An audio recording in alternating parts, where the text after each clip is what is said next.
अस्सलामुअलैकुम एवरीवन, कैसे हैं आप सब। वेलकम है आपका आसान खाने कुकिंग चैनल में मैमूना के संग। आज हम बनाएंगे मटन कढ़ाई।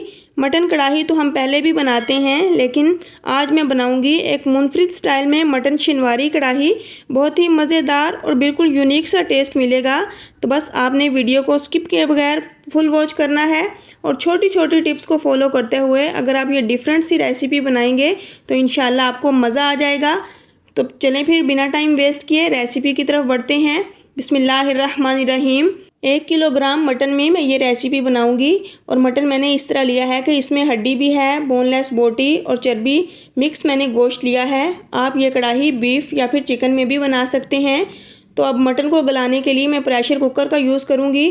सबसे पहले मैं यहाँ पर तकरीबन 1.5 गिलास इसमें पानी ऐड करेंगे, जो कि गोश्त को गलाने में मददगार साबित होगा।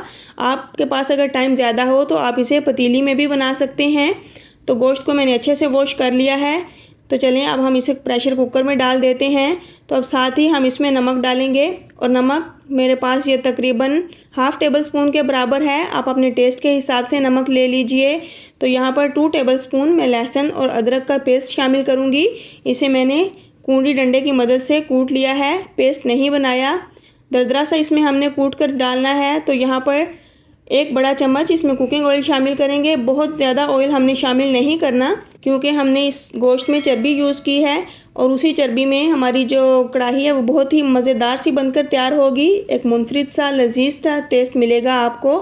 तो इसे अब ढक्कन लगाकर हम चूल्हे पे चढ़ा देते हैं और इसकी सीटी आने के बाद तकरीबन हमने आधा घंटा देना है इसको, जिसमें हमारा गोश्त अच्छे से गल जाएगा। और अगर आप बीफ में बना रहे हो तो बीफ के लिए आपको 45 मिनट देने होंगे।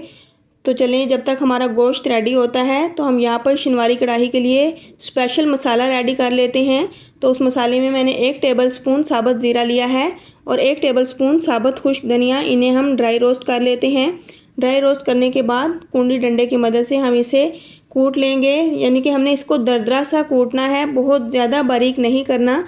तो चलें ये हमारा मज़ेदार सा दरदरा सा मसाला बनकर रेडी हो चुका है। अगर आप यही मसाला ग्राइंडर में पीस कर डालते हैं तो फिर उससे आपको वो फ्लेवर नहीं मिलेगा जो इस तरह कूट कर डालने से आपको फ्लेवर मिलता है। तो यहाँ पर तकरीबन 20 से 22 अदद मेरे पास काली मिर्चें हैं। इन्हें भी मैंने ड्राई रोस्ट कर लिया है। तो इन्हें भी हमने मोटा मोटा पीस लेना है। कूंडी डंडे की मदद से ही मैं इसे पीस लूँगी, बहुत ज़्यादा बारीक नहीं करूँगी। तो ये देखें मेरा काली मिर्चों का पाउडर भी रेडी हो चुका है। तो यहाँ पर गोश्त हमारा डन हो चुका है। इसे मैंने स्टीम निकलने के बाद ढक्कन खोल दिया है। तो ये देखें हमारा गोश्त कितने अच्छे तरीके से जूसी सा टेंडर हो चुका है। गोश्त बिल्कुल रेडी हो चुका है। तो इसे अब हम बनाने के लिए कढ़ाई में डाल लेते हैं। तो कढ़ाई में डालने के बाद यहाँ पर मैं इसमें टमाटर ऐड करूँगी। टमाटर को मैंने बारीक चॉप कर लिया है और ये तकरीबन मेरे पास 5 अदद टमाटर थे। टमाटर को आपने बिल्कुल बारीक चॉप करके ही डालना है या आप इसकी प्यूरी बनाकर भी डाल सकते हैं। तो टमाटर को डालने के बाद भी हमने इसकी 3 से 4 मिनट तक भुनाई करनी है। तो चलें अब ये स्पेशल मसाला भी हम इसमें डाल देते हैं, जिससे हमारी कढ़ाई में बहुत ही मज़ेदार और यूनिक सी खुशबू आएगी। और मज़ेदार सा फ्लेवर लाने के लिए इसमें हम काली मिर्ची का पाउडर डाल देते हैं और ये तकरीबन हाफ़ टेबल स्पून के बराबर है। आप अपने टेस्ट के हिसाब से ले लीजिए। तो बस यही मसाले इसमें जाएंगे, इसके अलावा हम कोई भी मसाला इसमें ऐड नहीं करेंगे। और इन्हीं मसालों के साथ एक डिफरेंट सा टेस्ट आपको मिलेगा। बहुत ही मज़ेदार हमारी शिनवारी कढ़ाई बनकर तैयार होगी। तो यहाँ हम इसको 3 से 4 मिनट तक भून लेंगे और उसके बाद इसमें हम तकरीबन हाफ़ कप के बराबर पानी ऐड करेंगे, ताकि टमाटर इसमें अच्छे से मैश हो जाएं। एक बार हम इसकी अच्छे से मिक्सिंग कर लेते हैं। तो चलें अब इसको हम मीडियम फ्लेम पर छोड़ देंगे और इसका ढक्कन हम ऑफ़ कर देंगे जब तक कि ये पानी भी खुश्क हो जाए और टमाटर भी इसमें अच्छे से सॉफ्ट हो जाएंगे। तो ये देखें 4 से 5 मिनट मैंने इसको मीडियम फ्लेम पर छोड़ दिया था और चलिए अब चेक कर लेते हैं। तो माशाल्लाह से आप देख सकते हैं कि इसमें टमाटर अच्छे से सॉफ्ट हो चुके हैं और ये देखें इसमें तमाम मसाला जात अच्छे से यकजान हो चुके हैं। तो यहाँ पर तकरीबन हम 4 से 5 मिनट इसको मज़ीद भून लेंगे, ताकि इसमें गोश्त के साथ तमाम मसाला जात मुकम्मल तौर पर पक जाएं और इसकी मज़ेदार सी खुशबू आने लगे। तो बस जैसे ही गोश्त की मज़ेदार सी खुशबू पूरे घर में फैल जाए तो आप इस स्टेज पर इसमें हरी मिर्चें डाल दें।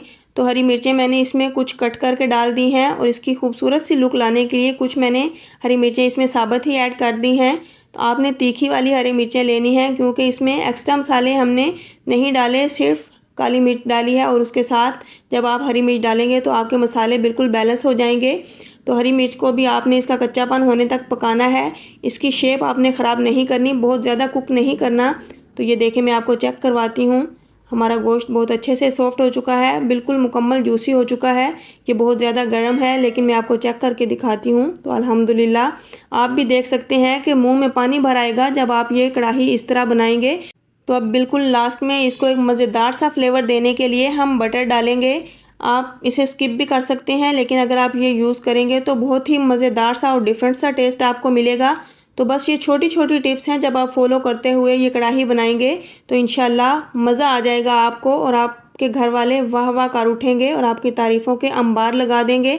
तो बटर को हमने बहुत ज़्यादा नहीं भूनना, जस्ट हल्का सा मिक्स करने के बाद इसमें हम एक बार फिर से काली मिर्ची का टच देने के लिए हल्की सी काली मिर्ची इसमें स्प्रेड कर देंगे।